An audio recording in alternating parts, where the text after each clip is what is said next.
నేను మీ విజయ గుణ్యరసోయిలో అందరికీ స్వాగతం సుస్వాగతం. ఈరోజు నేను మీకు ఎంతో టేస్టీగా ఉన్న చాలా సింపుల్గా ఉన్న తోటకూర కూర చెప్తాను. తోటకూర చాలా బాగుంటుంది కదండి, హెల్దీ కూడాను, ఐరన్ ఉంటుంది అందులోని, చాలా బాగుంటుంది. తింటే మంచి ఆరోగ్యం వస్తుంది. అందరూ పెద్దవాళ్ళు పిల్లలు అందరూ ఇష్టపడతారు ఈ తోటకూర. చేసే విధానం వేరేగా ఉంటుంది. ఈరోజు నేను ఎలా చేస్తానో చెప్తాను చూడండి. ఈ కూర చేసుకున్నారంటే రోటీలోకి, చపాతీలోకి, రైస్లోకి అన్నిట్లోకి బాగుంటుందండి.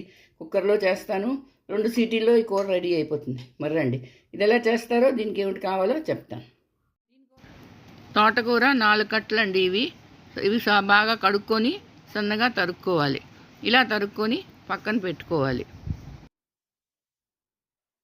సన్నగా తరిగిన ఉల్లిపాయలు, వెల్లుల్లిపాయలు, టమాటాలు, మినప్పప్పు, ఎండుమిరపకాయలు, నూనె, ఇదేనండి కావాలి. రండి ఇది ఎలా చేస్తారో చెప్తాను. ముందుగా స్టవ్ ఆన్ చేసుకున్నాను, కుక్కర్ పెట్టుకున్నానండి. కుక్కర్లోని నూనె వేసుకొని నూనె కొంచెం వేడవగానే మినపప్పు, 1 చెంచా మినపప్పు, అలాగే ఎండుమిరపకాయలు. నేను 2 ఎండుమిరపకాయలు వేసాను, మీకు ఎక్కువ కావాలంటే ఎక్కువ వేసుకోవచ్చు. కారం మీరు ఎంత తింటారో అంత వేసుకోండి. ఇవి 2 కొంచెం బాగా వేగాలి. మినపప్పు వేగిపోయిందండి, ఇదిగో చూడండి, చూసారా వేగిపోయింది. ఇప్పుడు అందులోని ఉల్లిపాయలు, అలాగే వెల్లుల్లిపాయలు వేస్తే చాలా బాగుంటుంది. మీకు ఇష్టం లేకపోతే మానేసుకోండి, కానీ వెల్లుల్లిపాయలు వేస్తే మాత్రం కూర చాలా టేస్టీగా ఉంటుంది. తర్వాత టమాటాలు,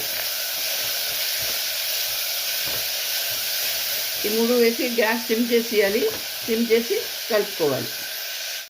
ఇదిగోటండి టమాటాలు కొంచెం మెత్తపడుతున్నాయి చూసారా. ఇప్పుడు ఏం చేస్తామంటే అందులోని కొంచెం పసుపు, నేను ముందు మీకు చెప్పలేదు, ఇప్పుడు చెప్తున్నాను. తర్వాత తగినంత ఉప్పు ఎక్కువ వేసి కూడదు. ఆకుకూరలో ఎప్పుడు ఉప్పు తక్కువ వేసుకోవాలి. ఆకుకూరలో ఉప్పు ఉంటుందండి, అందుకని అది ఎక్కువ అయిపోతుంది. తర్వాత చూసుకొని కావాలంటే అప్పుడు వేసుకోవచ్చు. కొంచెం మెత్తపడ్డాయి. ఇప్పుడు తరిగిన తోటకూర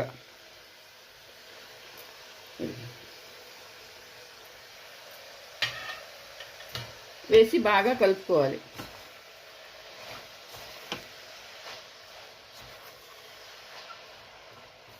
ఇది రైస్లో కాదండి, రోటీలో కూడా చాలా బాగుంటుంది కూర. చూడండి, హెల్దీ కూడాను, చాలా ఐరన్ ఉంటుంది ఇందులోని, చాలా హెల్దీ కూర. ఇది వారంకి ఒక మాటైనా చేసుకొని తినాలి ఇలాగా.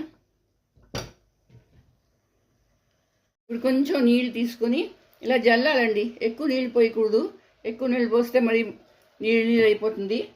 ఆల్రెడీ ఆకుకూరలో నీళ్ళు ఉంటుంది కాబట్టి ఆ నీరు ఇది సరిపోతుంది. సరే, ఇప్పుడు ఏం చేస్తామంటే కుక్కర్కి మూత పెట్టేసుకోవాలి. పెట్టుకొని ఒక 2 సీటీలు వచ్చే వరకు ఉడికించుకోవాలి. 2 సీటీలు చాలండి, ఎక్కువ అక్కర్లేదు.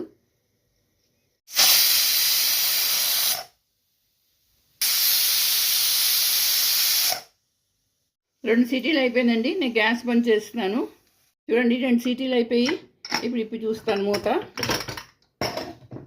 ఇదిగో, ఆహాహా, ఎంత బాగా అయిపోయిందో కూర చూసారా. ఇదిగో చూడండి ఎంత బాగుందో చూసారా. కూర చక్కగా అయిపోయింది, మరీ ముద్ద అవ్వలేదు, అలా అని పొడిగా కూడా లేదు. ఇదిగో ఇంకానే అన్నానండి, ఇది రైస్తోనే కాదు చపాతీలు కూడా చాలా బాగుంటుంది కూర.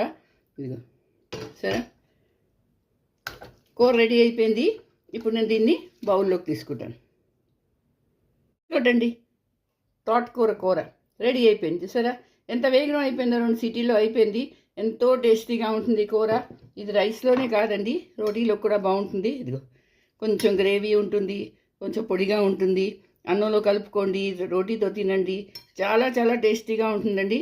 మరి మీరు చేసుకోండి, అందరికీ చేసి పెట్టండి.